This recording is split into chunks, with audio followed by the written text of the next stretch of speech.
The next few months changed everything for Buster. What started as a small operation buried deep in the woods quickly turned into something much bigger. Buster worked day and night, refining every step of the process. The shine came out smoother, stronger, and clearer than anything this region had ever tasted. Word spread fast. Buyers were showing up from towns he'd never even heard of. They were willing to pay double, sometimes triple, just to get their hands on the new batch. Buster wasn't just selling liquor anymore. He was building a name. He started putting labels on the jars. A black silhouette of the demon, tall and thin, wearing a top hat, with his wide smile lurking in shadow. People didn't know what it meant, but they loved the mystery. It sold even faster. Soon the stills he had built weren't enough. Not even close. Buster gathered his men together, the officers included, and stood over a rough map spread across the table in the small house. "We're thinking too small," he told them. "These stills can't handle the demand. We got hundreds of acres here.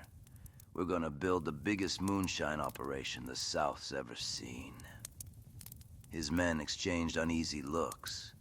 "I want new stills, bigger ones, stainless steel, copper lining, reinforced cooling towers. I want to produce 10,000 gallons a day, and we ain't staying in one state. We're moving into 3 more by the end of the year." The officers nodded stiffly. They didn't like it, but they knew better than to argue. Buster pointed to the map. "I want new routes, safe ones, ones only we know. Get the roads cleared, get the drivers ready, and start buying trucks. A whole fleet." His men nodded slowly. They understood the scale now. They understood who they were working for, and who Buster was becoming.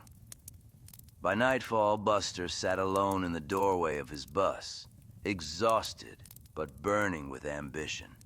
He already knew who would show up. The demon stepped inside, and Buster didn't look up as he set a cup of coffee on the table. "So," the demon asked, "what do you think, Buster? Did I do right by you?" Buster took a slow sip, his eyes steady. "Well, son," he said, "I reckon you did for now." The demon chuckled softly, a sound that didn't belong in this world. Buster didn't say it out loud, but he wondered just how high this climb would go.